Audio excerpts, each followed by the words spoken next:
What's up, y'all? It's Emile Ennis Jr. back here with Clevver News. And not only have K-pop fandoms proven their lifelong loyalty to their respective idols, but they've also become a political force of nature, assisting millions of US citizens in the fight for racial justice. Hi, hello. If you're new to the K-pop fandom, welcome, and allow us to introduce you to one of the most dedicated, impactful groups of people you'll ever virtually come across, and quite possibly the kindest bunch on the internet. For years, K-pop fans have helped South Korean artists completely dominate the charts and break records on social media by deploying their online power and creating viral hashtags and streaming and purchasing their idols' new music, among many other actions.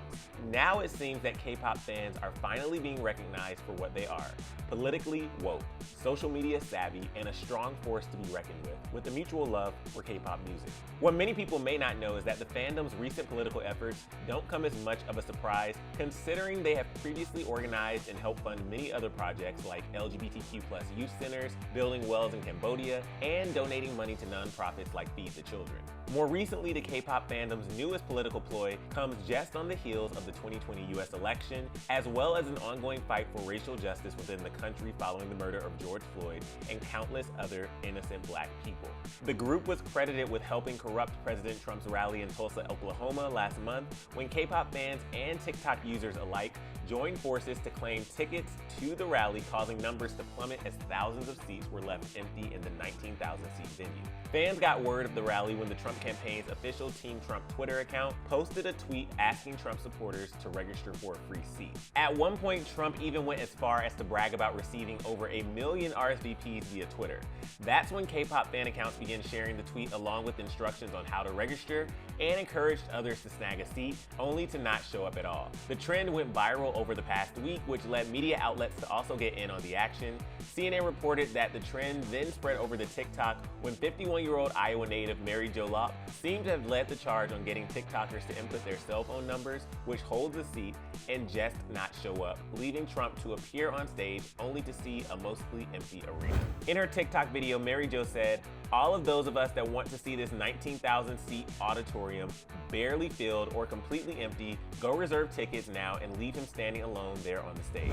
Many other users shared tweets and TikTok videos which gained millions of views, which were then deleted after a day or two in order to keep their plan under wraps and from spreading to mainstream internet. This plan clearly worked, as photos revealed that the top section of the arena during Trump's rally was completely empty. When it was reported that radical protesters fueled by a week of apocalyptic media coverage was the cause of Trump's poor turnout, US Representative Alexandria Ocasio-Cortez fired back on Twitter saying, "Actually, you just got rocked by teens on TikTok who flooded the Trump campaign with fake ticket reservations and tricked you into believing 1 million people wanted your white supremacist open mic enough to pack an arena during COVID. Shout out to Zoomers, y'all make me so proud." And in another tweet she wrote, "K-pop allies, we see and appreciate your contributions in the fight for justice too." Longtime Republican strategist Steve Schmidt also tweeted, "The teens of America have struck a savage blow against Donald Trump," and he wasn't wrong. Other politicians, even some with children, confirmed the Zoomer scheme, like MSNBC's Joy Reid, who said, quote, "He was played by young people and K-pop fans who ordered tickets with no intention of going." A 22-year-old student and K-pop fan who goes by Rack also admitted to using false contact details to register for 2 spots, saying, "I heard it first from just BTS fans, and then once I saw that it got on TikTok, I was like, oh yeah, this is going to blow up." K-pop fans even went as far as to compare side-by-side photos of Trump's Tulsa rally turnout compared to a sold-out BTS show. Whew. And in another successful attempt to drown out racist voices on the internet, the K-pop fandom began another campaign that included the hashtags Whiteout Wednesday and White Lives Matter. Fans began using these anti-Black hashtags alongside images of K-pop groups to drown out white supremacists who were actually trying to get them trending. Similarly, the power of K-pop proved itself shortly after Trump's rally when the Dallas Police Department asked Twitter users to submit any video footage of illegal activity from the protests to the iWatch Dallas app, which led K-pop fans to flood the app with fan cams of K-pop artists. The app ultimately crashed and the fandom was once again victorious. As many of you might already know, K-pop fandoms in South Korea pay tribute to their idols by doing volunteer work and donating to charities and nonprofits in their idol's name, which began about 2 decades ago when groups began asking their fans to give to charity instead of sending them gifts.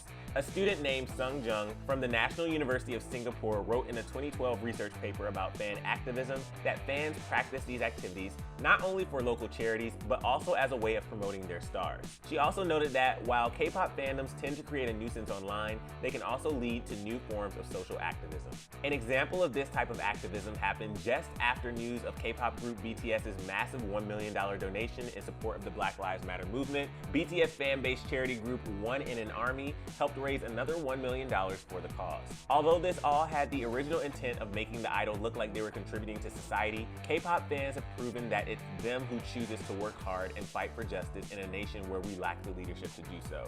These are only a few of many ways the K-pop fandoms have inserted themselves into the fight for social justice, and hopefully by hearing these stories, you also feel the need to change the world for the better. If you're looking for more ways to educate yourselves and get involved with the Black Lives Matter movement, we've linked resources down in the description below. For more on how the entertainment industry is changing amid the world's call for racial justice, click right over here for another Clevver News video, and then let us know all your thoughts on the K-pop fandom and all the good they're doing in the world down in the comment section below. I'm your host, Emile, Ennis Jr., and I'll see you soon right back here on Clevver News. Bye, guys.